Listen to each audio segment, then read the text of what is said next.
Hey guys, hope everybody's doing well. Well, we're back on the E7s, and what I've done here is flip the head over, and we're on the other side of the bowl around the seat area, and I've cut this back and rounded this in and tapered the floor back a little bit. Now, they say not to touch the floor, but I have a reason for doing that, and it's because of this. From the factory, the seat, off the seat, angles upwards, and the way it angles, this would run straight into the guide. So I think you guys remember before I took the guide out how thick that was and how much it hung down. So that was a very bad restriction in itself with the guide, as far as I'm concerned, and where there's no area for the air to get past the guide. So that's one thing in itself right there. But I want to show you guys this. This is how thick that ridge is, and it dips down off the seat, and then it has this big ridge right here. So I hope that you can see a screwdriver, how thick it is. And it's a thin screwdriver, it's not real thick. But the idea of it is I can catch that lip, and that's about how wide that lip is. So it also goes all the way over on the side of the bowl right here, around the seat area. So you're going to want to taper all this back. Now, the problem you have is that you're going to wind up getting very close to your seat if you're not careful. So you want to concentrate on just staying on top of your ridge, working your way downwards, but you don't want to cut into the floor. You want to keep your shape. So that's a little trick you're going to have to kind of just be careful what you're doing.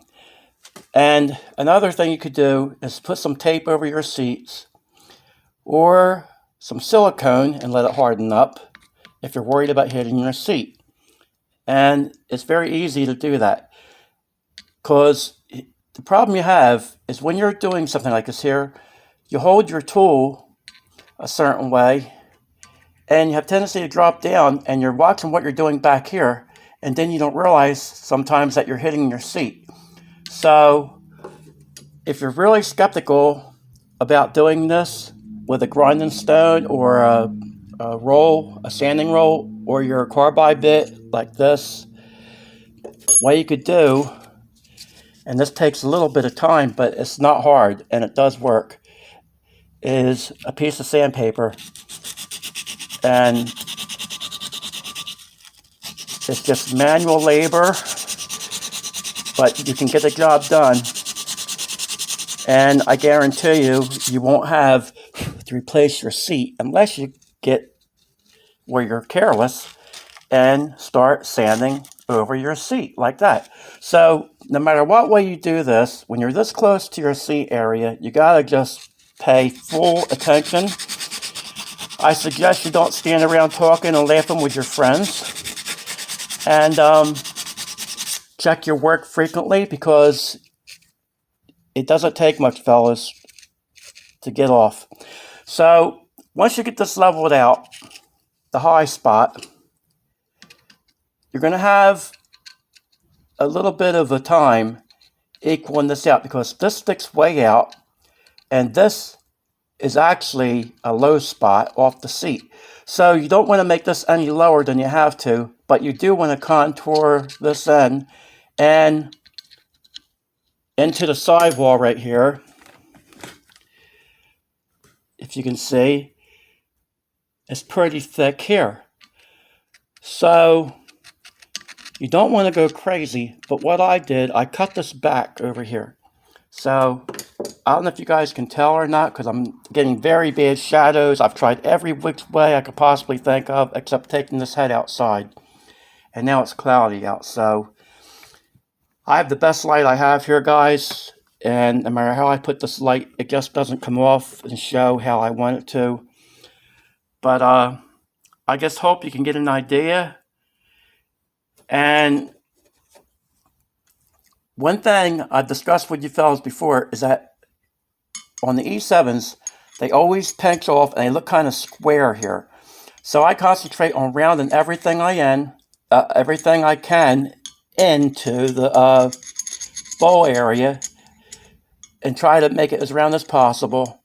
Sorry guys, I'm getting feedback here and it breaks my concentration because when I look at this through the phone, it doesn't look the same. And I want to show you guys the best way to do this, and it's hard because it shows different areas different than what it really is. It's making this look more square, and of course it wants to fight me when I try to move this light. But I'm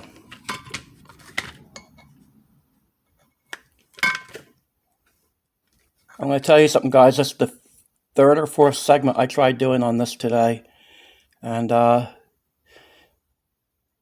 that's a lot in itself. So, but if you can see, if you go by the seat, I have Dykem around that, the red Dykem, and it barely looks red on here. It looks more like a dark purple red. But if you can go by that, and then go by where I have it outlined over here, you can see how this would pinch off more than where I cut it back. You can see if the light would show it how it really is, guys. All I can do is apologize. There's no magic wands here, and I did want to point something out, but there's no way I can actually show you what I'm talking about because there's no way getting the light there. But I'll try to explain it this way. On this seat here, where this lip is, this has tendency, the way it's angled, to take the air straight into the guide, where the guide would be if it wasn't removed. So I'm just going to use that for an example. It'd be very close to where the guide is. So I cut this back, which I don't like doing the floor at all. I like leaving the floor as most stock, basically, except for widen the floor on almost any head, and just putting a nice contour on it.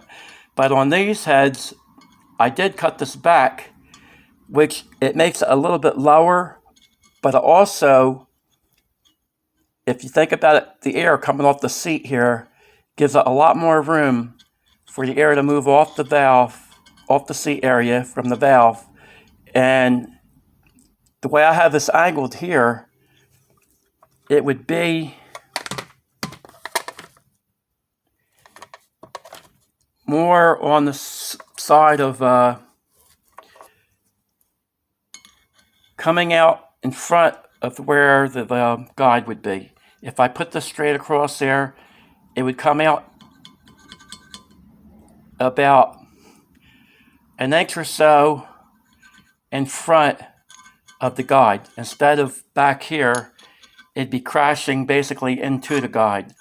So, in my book, that would be a performance gain.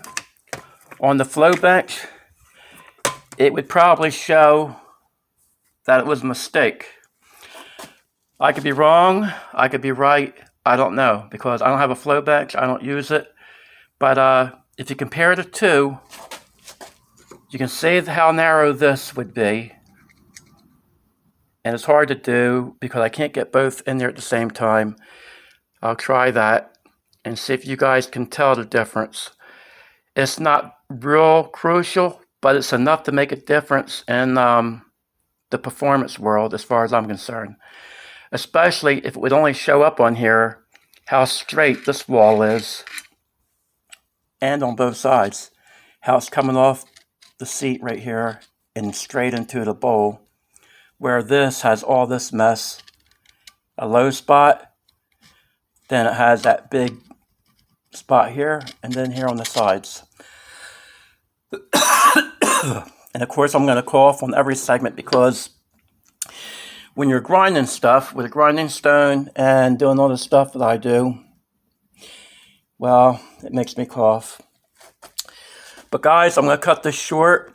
I was going to demonstrate this, but I think anybody with common sense knows how to do this, or you wouldn't be taking on in the first place. And if you're learning, just take your time, use your common sense, and don't get in a hurry more than anything. And you should mark your seats with a marker or a Dykem. That way it will remind you not to hit it. All right, guys, I'm going to cut this short. We're going to be moving on into the combustion chamber. So that'll be the next segment as far as I know of right now. So have a good night, fellas. God bless and take care.